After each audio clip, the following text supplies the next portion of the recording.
บ่ได้เรียนเลยบ่อ๋อไปยังคือบ่ได้เรียนหนังสือบ่มีเงินฉันสาวเลดเด้บ่มีเงินอ๋อก็เลยออกโรงเรียนเจ้าเรียนจบห้องใดป .4 สาวกกเด้ป .5 เรียนจบแล้วก็ออกโรงเรียนเนาะก็คือสาวเลดหลังจากเรียนจบป .4 แล้วก็คือมีแต่ไปเลี้ยงแบ่สาวกกออกเรียนบ่มีไฟเอาล้านเพิ่นว่าโอ้ยพี่น้องไอ้เคสนดบ้านเฮาแบบนี้ล่ะทุกคนเด้บ่มีเงินบ่มีคำเรียนต่อก็เลยออกพี่น้องมีผู้เอาจะได้บ่เอาได้15 ปีกันเนาะคือผู้เอาแต่งเมื่อก่อนจักปีก็ชาวเนี่ยก็ชาวดอนนะ14 ปีเนาะหมู่เจ้าได้ชาวดอน14 ปีเขาให้เบิดหรือบ่เขาดอง35 ล้านนะยังบ่ฮู้เอาบ่ได้มายังที่นี่คือ99 ล้านเจ้าก็ที่นี่ก็ได้บ่ได้เจ้าจะได้20 ล้านจ่ายแต่2 ล้านที่นี่18 ล้านก่อนได้บ่ชาวโคกก็ได้บ่ชาวโคกที่นี่ก็ได้บ่ได้อ๋อได้ทุกคนได้ที่นี่ค่าดองได้ขึ้นว่ามีแต่เพลงในที่นี่ค่าดองนี่ชีวิตจริงก็มีคือกันเนาะบ่แม่นที่เจ้าเว้าชื่อบ่ยันผู้ใหญ่ผู้บ่ให้ติดพ่อแม่ที่เจ้าบ่ให้ติดจังหน่อยได้บ่เขาก็ให้ติดคือกันบ่ได้เนาะคือซาดอนอายุ14 ปีอัมพัวเลยเด้เฮ็ดนี่ได้ยัง19 ล้านเอาวิถีชีวิตสาวลาวทุกคนนี่ละก็มาวิถีชีวิตแบบเดิมๆทุกคนอันนี้ก็คือฟ้าฟืนดังไฟเห็นบ่พี่น้องกะตอนหาเป็นอย่างดีมื้อนี้เบียกเฮ็ดงานอยู่เฮือนอยู่ศาลทุกคนมื้อนี้ขอขอบใจหลายเด้อที่ย่อผักขาวสวยให้กินเด้อมื้อนี้บ่มีหยังหลายล่ะมาเยี่ยมมายามบ่ว่าเฮาก็จัดให้ตามคำขอผู้ใหญ่ใจดีจากฝั่งไทยให้เฮามาเยี่ยมมายามเจ้าเพราะว่าเจ้ามื้อนี้ก็ข้าวเวียกหลายอ้ายก็ขอกลับกันเด้อน้องเด้อมื้อหน้าพบพอกันใหม่เนาะขอกล่าวคำว่าสบายดีบ๊ายบายนี่บ๊ายบาย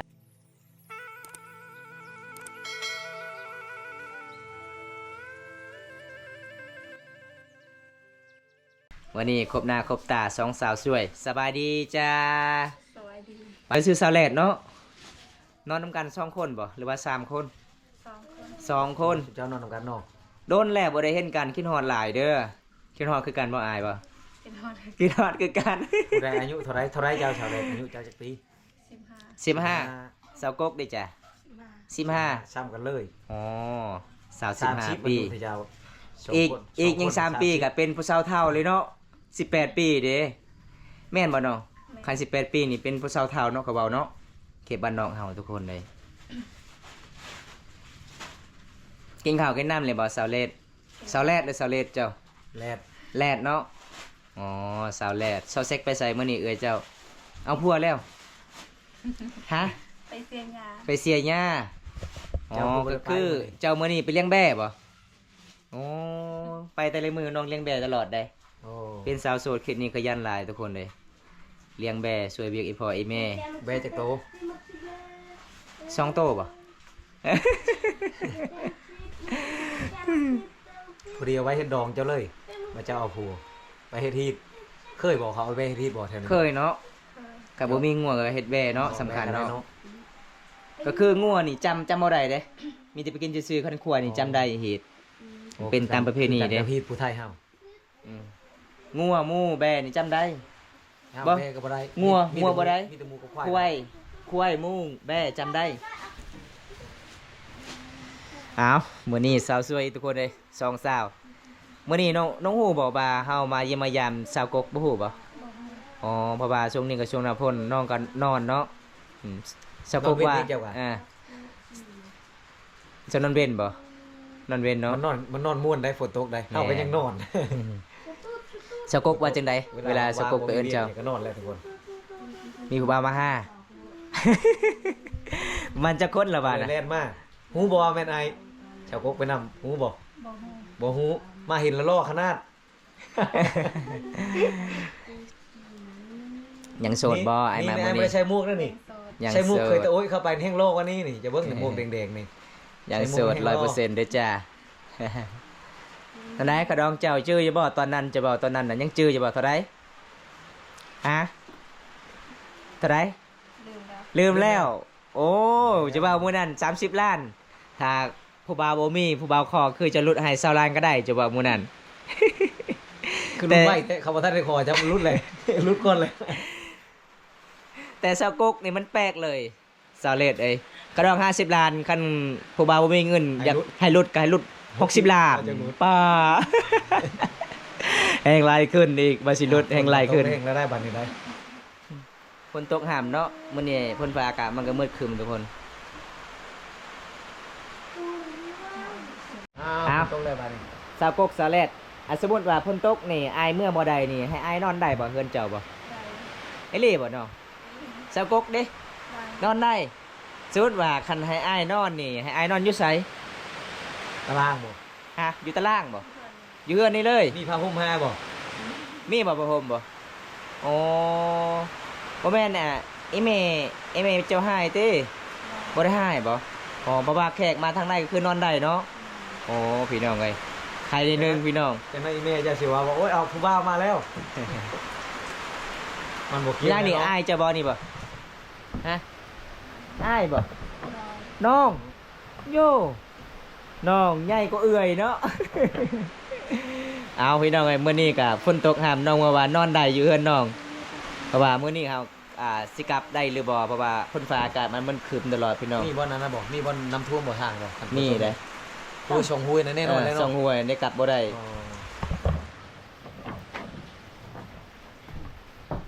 อ๋อ สาวกกอีซีถามว่าย่าง2เดือนก็สิฮอดอายุ16แล้ว แม่นบ่น้องอ๋อน้องฮู้ว่าวันเกิดน้องมือวันที่ใดเดือนใดวันเกิดเดือน11โอ้เคยจัดวันเกิดบ่ ในชีวิตปี2016พุ่นเจ้าสิเกิด อ๋อบ่เคยเฮ็ดเนาะหาบ่มีเงินเนาะอ๋อทุกคนเลยยัง2เดือนเพิ่นว่ายัง 2-3 เดือนก็สิฮอดวันเกิดแล้วเมื่อหน้าถ้าฮอดวันเกิดเจ้าจะไปหาหอยหลายๆโลด เดี๋ยวค่อยสิไปจัดให้มื้อนี้ FC ขอถามเจ้าว่าน้องๆ2คนนี่บ่ได้ทำงานบ่ได้เรียนหนังสือบ่ได้เรียนเลยบ่อ๋อเป็นหยังคือบ่ได้เรียนหนังสือบ่มีเงินฉันสาวเลดเด้บ่มีเงินอ๋อก็เลยออกโรงเรียนเจ้าเรียนจบห้องใดป .4 สาวกกเด้ป .5 โอ้แต่อ่านภาษาไทยได้แล้วอะไร เรียนจบแล้วก็ออกโรงเรียนเนาะก็คือสาวเลดหลังจากเรียนจบป .4 แล้วก็คือมีแต่ไปเลี้ยงแบ่ ได้ค่าอยู่บ่แบ่น่ะได้เงินอยู่บ่บ่เลี้ยงปีได้มีแต่ได้2ตู้โอ้ยพี่น้องเอ้ยออกโรงเรียนเพราะว่าบ่มีไผเลี้ยงแบ่เนาะเจ้าเนาะ สาวกกออกโรงเรียนบ่มีไผเอาล้านเพิ่นว่า โอ้ยพี่น้องไอ้เขตสนดบ้านเฮาแบบนี้ล่ะทุกคนเลยบ่มีเงินบ่มีคำเรียนต่อก็เลยออกพี่น้อง ออกข้าวผู้ อืม ถ้ามีผู้เอาจะได้บ่เอาได้15ปีกันเนาะคือผู้เอาแตงมือก่อนน่ะจักปีก็ชาวเนี่ยก็ชาวดอนนะ 14 ปีเนาะหมู่เจ้าได้สะดอน14 ปีเขาให้เบิดหรือบ่ขะดอง35 ล้านนะยังบ่ฮู้ เอาบ่ได้มา ยังตินี่คือ99 ล้านโอ้ มื้อได้เขาสิจ่ายเนาะ แล้วเลยคันตินี่แล้วเลยทุกคนเลย เจ้าก็ที่นี่ก็ได้บ่ได้เจ้าจะได้20ล้านจ่ายแต่2ล้านที่นี่18ล้านก่อนได้บ่ บ่ได้ได้ แสดงว่าใจะดีหลายเนาะ ออเฮ็ดไปเฮ็ดมานี่สิต่อว่าบ่จ่ายเลยก็ได้นี่ อยู่บ่จ่ายจะกีบเลยชาวโคกก็ได้บ่ชาวโคกที่นี่ก็ได้บ่ ได้ อ๋อได้ทุกคนได้บ่ที่นี่ค่าดองได้ขึ้นว่ามีแต่เพลงในที่นี่ค่าดองนี่ เออ ชีวิตจริงก็มีคือกันเนาะ มีลีเนาะ บ่แม่นที่เจ้าเว้าชื่อบ่ยันผู้ใหญ่ผู้บ่ให้ติดพ่อแม่ที่เจ้าบ่ให้ติดจังหน่อยได้บ่เขาก็ให้ติดคือกันบ่ ได้ ได้เนาะ โอ้ คือสะดอนอายุ14 ปีเอาพัวเลยเด้ตินี่ได้ยัง19 ล้านโต โอ้ยังหลายเด้ ก็คือเมื่อนั้น แสดงว่า เมื่องานดองสะดองก็คือเขาจะเอางัวเบอเอาบัวเบิบมิ้น เอางัวตัวเองเนาะมากินเนาะ เอ้า โอ้พี่ คิด น้ ว่า อง งูมาได้ทางเจ้าบ่าวผู้ ตั้งหากเลย เพราะว่าทางเจ้าบ่าวปกติเจ้าบ่าวมัดหับตอนแต่ทางฝ่ายเจ้าบ่าวบ่ได้เอามาเด้ บ่มี ก็เลยอีแม่อีกเอาออกตัวหนึง ฉันก็แขกมาหลายเลย แสดงว่าเงินที่เขาเจ้าให้แล้วประมาณเท่าใด 6ล้านเขาถามมาก่อนนะให้ก่อน อ่า หรือตอนไปขอนะ แม่นบ่ 6ล้าน เบิดแล้ว หมดแล้วตอนนั้น เออ หมดแต่ตอนมื้อช่วงพุ่น เออหลังจากให้เงินแล้วสรุปว่าคือขาดองซาวเลดอยู่ได้ซาวล้านสรุปว่าค่อยมีเงิน5ล้านกีบค่อยให้ก่อน5ล้านกีบ จ้าก็เมื่อเลยบ่นำข่อย เมื่อเลย เมื่อเลย มาเลย โอ้หลังจากเงินเต็ดๆนี่ เบิ่งสิเอาชาวกก คันมีนี่ต้องส่งคันบ่มีแล้ว บ่ โอ้มันเป็นเคยกระยาเลยเนาะ เอามือเลยนี่ โอ้ทุกคนเลย บ่ตา ฮะ สิจ่ายก่อนสิเอามือสองคนนี่ เอาเลย ติดหนี้ไรจ่ายก่อนหน่อยนึง อืม จ่ายก่อนแล้วสิเอามือเลย แปลกเลยทุกคนเนี่ยเต็ดนี่ได้ค่าดองเขตนี่ ไอ้สิพรหนาวอยู่ประมาณ2ปีชาปีคันว่าไอ้พรบ่ไหวได้ให้แม่เฒ่ามาเอาคืนพอยมาบอกรถหน่อยแม่เฒ่าน่ะเขาสิว่ามาเอารถลูกสาวจนพรบ่ไหวแล้ว รุงเฮิงเลย จะรุกกุลาล่าฮะ ไปเหมือนน้ำมันตันนี่ อะไรแน่ๆเบ็ดนะ เอาเที่ยวไปแล้วมั้ง โอ้เวทกันยังติดเท่าไหร่เนาะ โอ้ส่วนหลายประมาณเจ้าเต็ดนี่เนาะค่าดองเนาะเต็ดนี่ได้เอาไปขายมาใหม่ๆก่อน แสดงว่าหมู่บ้านนี่มีแต่เจ้าหนี้ครับทั้งหมด มีแต่คนได้เป็นเจ้าหนี้ทั้งหมด เป็นเจ้าหนี้เมิด โดนลูกค้ามาถึงนี่จ้ะ โอ้ชื่อเด้อเจอมือหน้าเด้อเอาพัวเลยบอกให้พัวเต็ดนี่เด้อเต็ดนี่แหละบ่ได้เลย ทันเวลาที่เจ้าจะเอาผัวเลยแต่เขาจะกินนี่ในย่าแล้ววันนี้เด้อ เออ โทรหาคอยรถโทรหาไอ้รถ บ่เนาะ ไอ้มาเอาไอ้บ่ติดอีก สมมุติว่า บ่ใจชื่อจากติดนะ หมู่บ้านน้องนี่ชุดว่าข่อยมีเงินจะว่าเจ้าจะได้20ล้านข่อยมีเงิน5ล้านกีบสมมุติว่าคันข่อยเว้ากับเจ้าว่าคันข่อยบ่มีเงินเต็ดหนี้ยัง15ล้านนี่เจ้าเลิกกันนี่เลิกได้บ่หรือว่าจังใด หันหักกับแล้วก็ บ่ได้เลิกอ๋อคันนี้พ่อแม่ให้ก็ต้องไปเลย โอ้ทุกคนเลยเพราะว่าทางฝ่ายเจ้าบ่าวบ่มีเงินเนาะเฮาเป็นคนหักเลยเด้หักกันเลยเด้เลิกกันบ่ได้อีกสุดท้ายเนาะโอ้สมพอเนาะพวกทางฝ่ายเจ้าบ่าวก็นี่ได้เนาะโอ้พี่น้องเอ้ยเกมไปเด้อพี่น้อง โอ้คนก็แห้งเข้าแห้งเข้า ใส่ใจนำเด้อขอสินัวหันนะ มาปิ้งก็แบบธรรมชาติเลยได้มุ้ยมาปิ้งเล็กได้ เนาะ เอาไม้เลยเนาะ โอ้แบบเดิมๆเลยนะเห็นบอกพี่น้องเคสนบอดกับบุมีด้วยเล็กที่เจ้าเอาด้วยไม้มาปิ้งไม่ปิ้งเล็กบุมีบ่บุมีเงินจะซื้อเนาะ เอาไม้นี่ก็ได้แต่ว่าต้องแท่งไม้ใช่ก่อน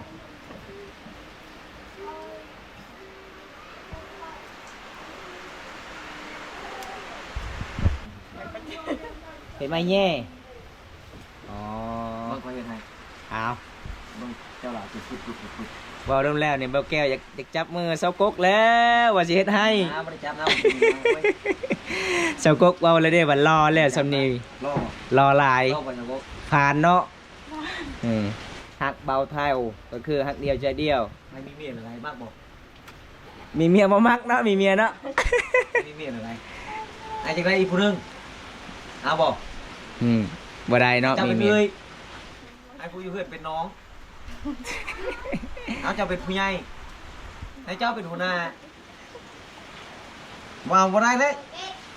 คอยมักแล้วว่าบ่ได้ เอาแข่งไปเลยน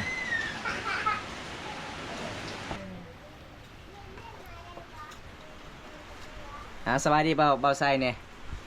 สบายดี สวัสดีเด้อ บ่ใช่เด้อ เออ เมื่อป้าแล้วเจ้าน่ะว่าจังมาลิ้นน้ำเจ้าไรมาผมว่าบ่ใช่มื้อนึง สาวเลด ไปเลย สาวเลดสาวกกน้องมักกินปลาทูน้อยแล้วมักกินปลาทูใหญ่ตัวได้แสบ เสร็จตัวใหญ่ แสบตัวใหญ่ โอ้ยพี่น้องเอ้ยเอามักตัวใหญ่กับปิ้งตัวใหญ่เบิด ได้ละแกะเลย เต้หรอนะสิอีทง เอาตัวไม้นะ กี้กันนะสิ เอา เล ตั ยว พันรูด เหี้ยวันนี้มีปลาทูกับปลาบ้านเฮาปลาธรรมศาสตร์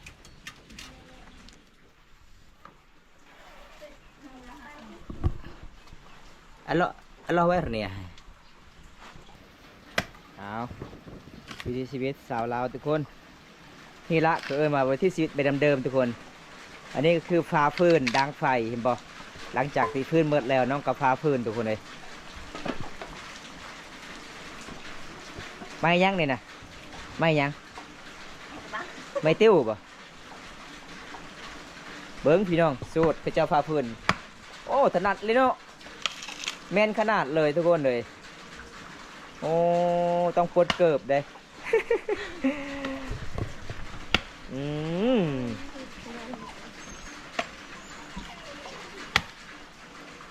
ตอนเช้าต้องพาแบบนี้ป่ะอ๋อ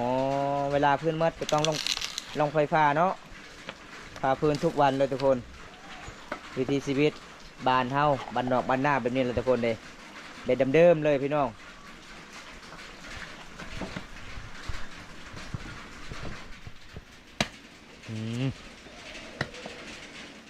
บ่ถึกแล้วเห็นบ่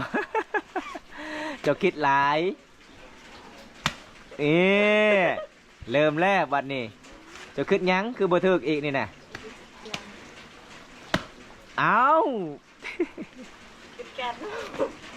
เอาแล้วนะตอกกลางๆโลดเอาเนี่ยถึกแล้วเห็นบ่คักไอ้เนาะใหม่เดี๋ยวมันออกหลายเนาะ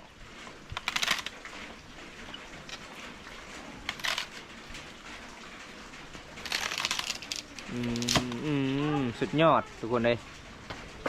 เอาสาวกกสีฟ้าพื้นดังไฟ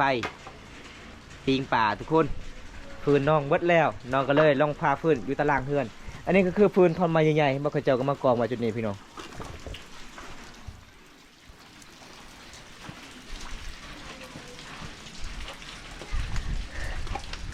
เอาระวังเด้อตกบันไดเด้อ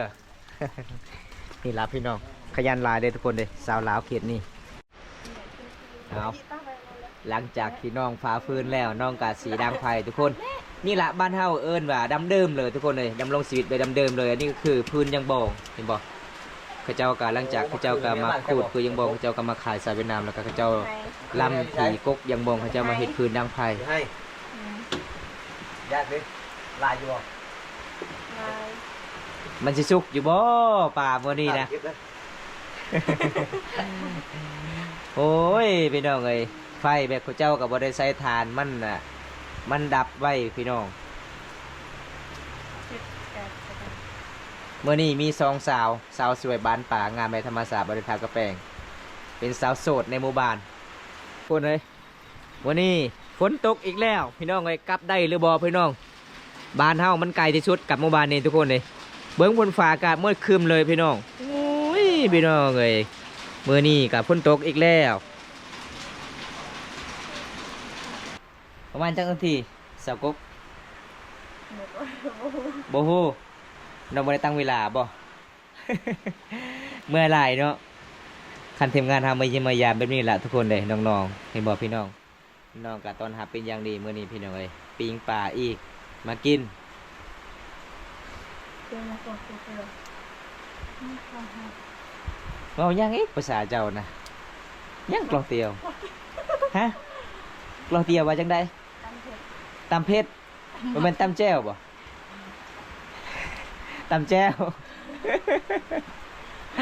เอาตำมังเพชรกับตำมังเพชรเอาทุกคนเลยโอ้มังเพชรลายเนาะมังเพชรเจ้าเนาะพวกมาที่ให้บ่อ๋อมังเพชรโคตรลายเลยทุกคนอาหารหลักในเขตชนบทบ้านเฮาก็คือมังเพชรกับมะเขือนี่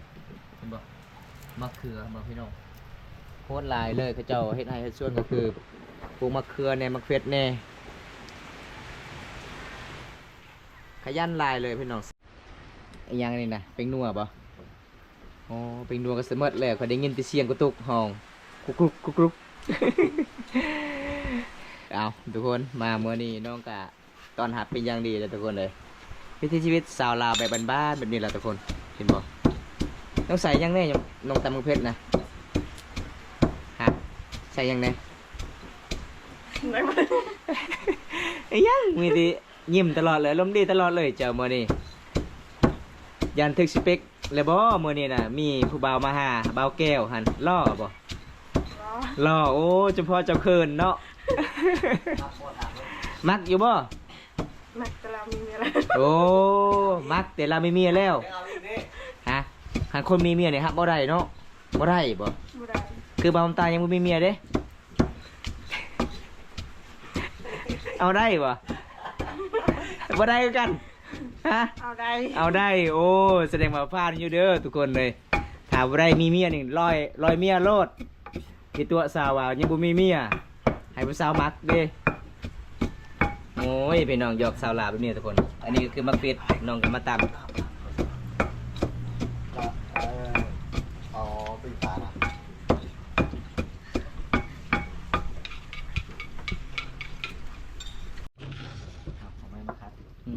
ขยันหลายเนาะทำกับข้าวมื้อนี้เนาะสะกกเนาะส่วนสาวเลดเพิ่นกำลังนั่งอิงกับผู้สาวกับผู้บ่าวเด้เบิ่งฮะโอ้ยกินบ่ปลาแดก ยันคันขี้กาก บ่ใส่ก็ได้ เพราะว่ากิน จะใช่กัน กินปลานะใส่ก็ใส่บ่จักใส่ก็ได้แล้วแต่มันถึกบ่กินปลาบ่ ชี้มือเจ้าแล้วมาได้อันหน่อไม้จำหน่อไม้ครับ มื้อนี้เฮากินกับปลาใส่แต่น้ำเปล่าธรรมดา โอ้ลืมเบิ้งเลยอันนี้นะมีแต่อันนี้ไรมียังติดโลบนนี่นะอันนี้นะเสาไผ่นี่นะ สลัดเลยเนาะเบาแก้วเนาะปกติอยากอยู่ติดผู้สาวเด้เบิ่งนี่ สูตรเพิ่นบ่แม่นธรรมดาได้สอเลดเอ้ย ลอยเมีย ลอยเมียมาเลยอายเอาเป็นปิงป่ากับสาวลาวสาวเลดคนสวย มื้อนี้บ่ได้พอสาวเซ็กออกไห้ออกสวนแล้วพอที่สาวกกกับสาวเลด เอาให้มันนี่เนาะ คนตกก็ออกไห้ไปเบิ่งเข้าไห้ เชิญเข้าไปวะ ผักเนาะแจวเจ้ามื้อนี้เนาะบ่มีหยังเลยใส่แต่มะนาวผักก็บ่มีเนาะพอดีแล้วอย่าใส่ลายมันส้มเอาสูตรสาวกกทุกคนได้พอดีอยู่บ่ จิ้ว เอาแล้วบัดนี้ ชิมพอเจล ซีมฮอดแจวเอาหลายๆโลดจึงว่าเจ้าหูตัวได้บ่พอดีหั่นน่ะเอาแต่บ่วงโลด แก้วพาผ้าอีบอลนั่นน่ะแก้วบริจีครั้งแรกแก้วพาผ้ากินดอกงาได้เหรอ ดอกหญ้าบ่แม่นดอกนี้ใช่จักมันหยังเขาปลูก ข้าวพาง ข้าวพางเนาะนี่พี่น้องข้าวพางมันเป็นเอกลักษณ์ประเพณีที่12ของ14ชมเผ่าบ้านเฮาตอนนี้น้องๆก็แล้วสิปิ้งปลาทุกคนน้องก็สิย่อมันเป็นตามประเพณีทุกคนเลย เป็นตะกินคักบ้านนี้ มีปลาทะเลกับปลายังปลาน้ำจืดบ่เอาพี่น้องอันนี้คือสูตรแจวของสาวกก แก้วพาผ้าบ้านเรา บ่มีฝักเลยเนาะใส่แต่น้ำเปล่ากับมะนาวบีบเข้าไปกินไปเลยทุกคนโอเคบ้านทำแบบนี้ จะเอามาให้ยังน้ำน่ะ น้ำล้างมือบ่นี่บ่โอ้พี่น้องเคสนหมดเห็นบ่สิ่งที่ขาดบ่ได้ก็คือน้ำล้างมือเด้เวลาเรากินข้าวกินน้ำเอามาสาวกกสาวแรด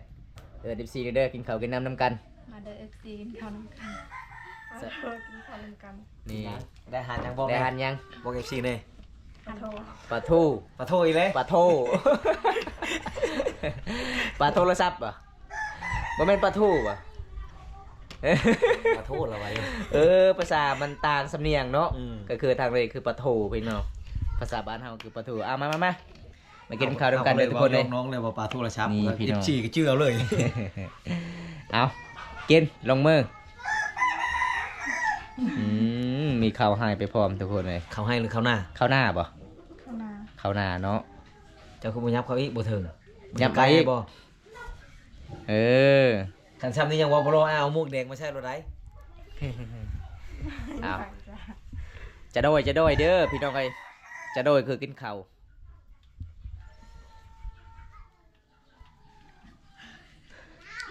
แซ่บเนาะเอามาทุกคนมากินข้าวน้ำกันทุกคนเลย ยิ้มใช่เชฟรถ เจ้าใส่ยังไงจะตำแจวมื้อนี้ เตรียม ผักเตี้ยมของหน้า อันนี้ปลายังมันเจอนี่นะ กระปุก ปลาปุก เอาปลาปุกทุกคนมาพี่น้องลงมือนำกันเรื่องไอ้แหล่งเขา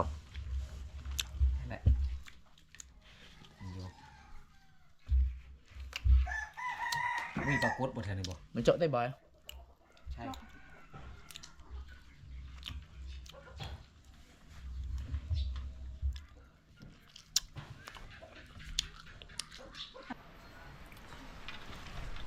เอาทุกคนหลังจากกินแล้วน้องกะซิย่อไว้พี่น้องเลย เป็นตามประเพณีเขียนสนดบ้านเฮาพี่น้องแบบนี้ล่ะสาวลาวเห็นบ่ นี่ทีมงานเก็บกวาดเลยในกลางนี่เห็นบ่นี่ ใจดีหลายเนาะ อีหยังปัดอีกบ่ ไปเลย เอาเห็นบ่พี่น้องขยันหลายเด้อสาวลาวกินนี่ทุกคนเลยปัดกวาดเฮือนซานอีกหลังจากกินข้าวกินน้ำ เป็นนี่อายบ่ยอมน้องทุกคน เอาสาวกกหลังจากกินข้าวกินน้ำแล้วน้องอยากไปใช้ต่อจังหน่อยนี่นะ จะไปซ้ อยู่เฮือนอ๋อเพราะว่ามื้อนี้ก็ค่าเวียกเนาะให้เวียกให้งานอยู่เฮือนอยู่ศาลทุกคนมื้อนี้ขอขอบใจหลายเด้อที่ยอมพาข้าวช่วยให้กินเด้อมื้อนี้บ่มีหยังหลายล่ะมาเยี่ยมมายามบ่ว่าเฮาก็จัดให้ตามคำขอผู้ใหญ่ใจดีจากฝั่งไทยให้เฮามาเยี่ยมมายามเจ้าเพราะว่าเจ้ามื้อนี้ก็ค่าเวียกหลายอ้ายก็ขอกลับกันเด้อน้องเด้อมื้อหน้าพบพอกันใหม่เนาะขอกล่าวคำว่าสบายดีบ๊ายบายนี่บ๊ายบาย